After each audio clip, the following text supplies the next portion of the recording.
राजस्थान में वसुंधरा राजे एक बार फिर पोस्टरों में वापस हो गई हैं। पूर्व सीएम वसुंधरा राजे का दबदबा कायम है। इसका अंदाजा इसी बात से लगा सकते हैं कि नवनियुक्त प्रदेशाध्यक्ष के पदभार ग्रहण समारोह में भाजपा कार्यालय में लगे होर्डिंग्स और बैनर में वसुंधरा राजे के फोटो को तवज्जो दी गई है। तमाम होर्डिंग्स और बैनरों में वसुंधरा राजे की फोटो नजर आ रही है, जबकि जिन्होंने 3 साल पहले वसुंधरा राजे की फोटो को पोस्टर से हटाया था, वो सतीश पूनिया आज होर्डिंग से भी गायब हो गए हैं। भाजपा के नवनियुक्त अध्यक्ष सीपी जोशी के पदभार ग्रहण कार्यक्रम के दौरान उनके स्वागत के लिए भाजपा मुख्यालय और कार्यालय के बाहर बड़े बड़े होर्डिंग्स और बैनर लगाए गए हैं।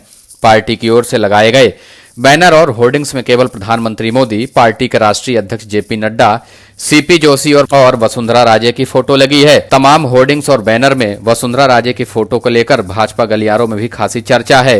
हालांकि वसुंधरा राजे पदभार ग्रहण समारोह कार्यक्रम में वर्चुअल ही शामिल हुई, लेकिन उनके समर्थक कई विधायक पदभार ग्रहण समारोह में शामिल हुए। माना जा रहा है कि प्रदेश में 9 महीने के बाद होने वाले विधानसभा चुनाव के मद्देनजर वसुंधरा राजे को प्रमुखता दी जा रही है। उल्लेखनीय है कि करीब 3 साल पहले डॉक्टर सतीश पूनिया के अध्यक्ष बनने के साथ पार्टी मुख्यालय पर लगे होर्डिंग से वसुंधरा राजे की तस्वीर को हटा दिया गया था। इसके बाद से लगातार पूनिया और वसुंधरा राजे के बीच अदावत भी समय समय पर दिखती रही।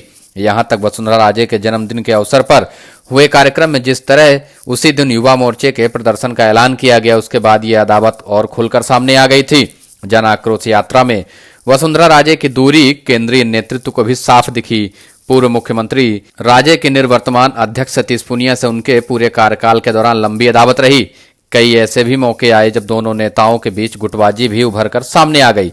वसुंधरा राजे ने अपनी अलग देव दर्शन यात्रा निकाली। सतीश पूनिया के नेतृत्व में हुए कई धरने प्रदर्शनों और कार्यक्रमों से वसुंधरा और उनके समर्थकों ने दूरी बनाए रखी। बढ़ती गुटबाजी के चलते पार्टी हाईकमान को भी कई बार हस्तक्षेप करना पड़ा। सतीश पूनिया को अपने पद से हाथ धोना ही पड़ गया। अब पार्टी में एक बार फिर वसुंधरा राजे का दबदबा कायम है। वसुंधरा राजे ने भी यह साबित कर दिया है कि वह भी किसी से झुकने वाली नहीं है। मोदी और शाह ने 2018 में ही उनको दबाने का प्रयास किया, लेकिन वसुंधरा राजे ने अपनी जिद के कारण अपने नेतृत्व में चुनाव करवाया। भले ही भारतीय जनता पार्टी हार गई हो, पार्टी के हारने के बाद फिर से प्रयास किया गया कि वसुंधरा राजे के चेहरे पर चुनाव ना हो, लेकिन पूरा भाजपा हाईकमान पूरी ताकत लगा के रखा, लेकिन वसुंधरा राजे को पीछे नहीं कर पाए। अब आखिरकार अंत में सतीश पूनिया को अपने अध्यक्ष पद से वसुंधरा राजे के कारण अपनी कुर्सी गंवानी ही पड़ गई। सतीश पूनिया लगातार वसुंधरा राजे पर हमलावर रहते थे। सतीश पूनिया खुलकर यह बात कहते थे कि वसुंधरा राजे के चेहरे पर चुनाव नहीं होगा, जो भी होगा मोदी के नाम पर होगा। वसुंधरा राजे ने भी यह साबित कर दिया कि राजस्थान की राजनीति में अगर भाजपा को सत्ता में रहना है तो राजे के साथ ही रहना होगा। राजे के बिना राजस्थान में भाजपा की कोई पहचान नहीं बचेगी। अगर वसुंधरा राजे भाजपा के साथ नहीं खड़ी होंगी तो उनके सभी उम्मीदवार हार जाएंगे।